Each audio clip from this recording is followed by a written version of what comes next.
The Vanderbilts. The Vanderbilts were the richest family in American history. Within a single century, there wasn't a millionaire left among them. Cornelius Vanderbilt started with a $100 loan from his mother and built a shipping and railroad empire. When he died in 1877, his fortune was around $100 million, more money than the United States Treasury held at the time. His son doubled it, and then the spending began. 10 mansions on Fifth Avenue, the Breakers in Newport, the Biltmore Estate, a single costume ball in 1883 that cost over $250,000. The heirs lived off railroad dividends calibrated to the 1880s and kept living that way as the railroads declined, eating deeper and deeper into the principal. In 1973, 120 of the Commodore's descendants gathered at Vanderbilt University for the family's first reunion. According to the family's own historian, there was not a single millionaire among them. The Commodore built the greatest fortune America had ever seen. He just never taught anyone how to keep it. The Astors. The Astors owned New York, literally. John Jacob Astor was called the landlord of New York, and when he died in 1848, he was the richest man in America. He made the money in fur, then poured it into Manhattan real estate when Manhattan was still mostly farmland. The name is still everywhere: Astor Place, Astoria, the Waldorf Astoria. But the fortune followed a quieter path to extinction than most on this list. Each generation split it among more heirs. Each generation built less and enjoyed more. Then came the famous ending. In April 1912, John Jacob Astor IV, the richest passenger on board, went down with the Titanic. His son grew the remaining fortune, then gave most of it to philanthropy. His widow, Brooke Astor, spent decades giving away the rest. The Astors never lost the money in a crash or a scandal. They divided it, diluted it, and donated it until the richest name in New York was just a name on street signs: the Woolworths. Frank Woolworth paid cash for the tallest skyscraper on Earth. His granddaughter died with about $3,500. Woolworth invented the five and dime store, the Walmart of its era, and in 1913 he paid $13.5 million in cash for the Woolworth building in Manhattan. His granddaughter, Barbara Hutton, inherited the equivalent of nearly $1 billion in today's money by her 21st birthday.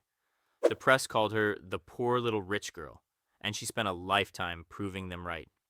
7 marriages, several to European princes and barons who took settlements on the way out, palaces, jewels, entourages, and advisors who fed on her for decades. She died in 1979 at the Beverly Wilshire Hotel. One biographer wrote that of one of America's great fortunes, about $3,500 remained. The company didn't fare much better. The last Woolworth five and dime closed in 1997, and what survived of the empire renamed itself Foot Locker. The skyscraper still stands. The stores became a sneaker chain. The fortune fit in an envelope. The Hearsts. William Randolph Hearst built the largest media empire in America and spent his way to the edge of losing every piece of it. At his peak, Hearst owned nearly 30 newspapers read by 20 million Americans a day. He also spent like no individual in American history: Hearst Castle at San Simeon, and an art buying habit so extreme that by some accounts he made up a quarter of the entire world's art market. By 1937, his companies were $126 million in debt. A court-ordered reorganization stripped him of control. The most powerful publisher on earth became an employee of his own empire, selling off art and mortgaging his castle to stay afloat. But here is where this story breaks the pattern of this list. Wartime advertising revived the business. Hearst regained control before he died. And today, the Hearst Corporation quietly thrives. The family is worth over $20 billion. Citizen Kane was based on Hearst, and it ends in ruin. The real story is stranger. The dynasty that walked to the edge of the graveyard looked in and walked back. The Reynolds. The Reynolds family sold America its cigarettes and watched its own fortune burn almost as slowly. R.J. Reynolds built the tobacco empire behind Camel and later Winston and Salem. When he died in 1918, he was the richest man in North Carolina, and each of his children inherited trusts worth hundreds of millions in today's money. Then the dissolution began. His youngest son died of a gunshot at 20, a case never solved. His namesake, R.J. Jr., lost over half his fortune to 2 divorces, then disinherited all 6 of his sons. What the divorces didn't take, foundations and fading interest did. His grandson, Patrick Reynolds, inherited a piece of the tobacco fortune and became one of America's most prominent anti-smoking activists. Writing about his own family, he put it in one line: "The money twisted if it did not directly pervert everything and everyone it touched." The Reynolds fortune didn't vanish in a crash, it dissolved. Heir by heir, divorce by divorce, like smoke. The McLeans. Evelyn Walsh McLean owned the most famous diamond on earth.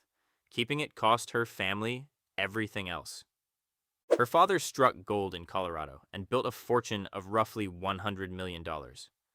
Evelyn married Ned McLean, heir to the family that owned the Washington Post, merging 2 of America's great fortunes into one household that then set about destroying both. She bought the Hope Diamond, the 45-carat blue stone with its legendary curse. The parties never stopped. Neither did Ned's drinking or his spending, until a court declared him incompetent, and in 1933, the family was forced to sell the Washington Post itself at auction. By the time Evelyn died, the money was gone. The Hope Diamond was sold to settle the estate's debts. The jeweler who bought it eventually donated it to the Smithsonian, where it sits today behind glass, drawing millions of visitors. 2 fortunes went into that household. The only thing that survived is the diamond, and it belongs to the public now. The Hartfords. Huntington Hartford inherited $90 million from the largest grocery empire on earth. He lost it one brilliant idea at a time. His family owned A&P, 16,000 stores at its peak, the Walmart of its time. Hartford received an income of $1.5 million a year, starting at age 6. As an adult, he set out to spend the principal on his visions: a modern art museum in Manhattan, built to spite the critics, a magazine, a modeling agency, an institute for handwriting analysis, and the big one, a resort called Paradise Island in the Bahamas, which failed in part because he couldn't get a gambling license. He sold it at a loss. The island later became Atlantis, one of the most profitable resorts on earth.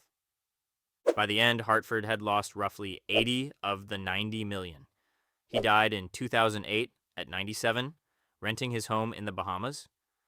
Nearly every idea Hartford had eventually worked, just never for him, and never in time. The Strohs. The Stroh family spent 150 years building America's largest private beer fortune. They lost it in about 10. Bernhard Stroh arrived in Detroit in 1850 with $150 and a family beer recipe. By the 1980s, Stroh's was the 3rd largest brewer in America, and Forbes valued the family fortune at $700 million. Then came the decision. In 1982, the family borrowed roughly $500 million, 5 times the book value of their own company, to buy the Schlitz brewery. The minnow swallowed the whale. Carrying that debt, Stroh's couldn't match the advertising war chests of Budweiser and Miller, missed the light beer wave, and bled for a decade. In 1999, the family sold the brands off in pieces. Forbes' verdict: the Strohs, as a financial entity, have essentially ceased to exist. Here's the detail that should stay with you. If the family had simply sold in the 80s and put the money in an index fund, they'd be worth about $9 billion today. Doing nothing would have made them $9 billion. They chose to do something. A dynasty needs generations to lose a fortune. A celebrity only needs one career.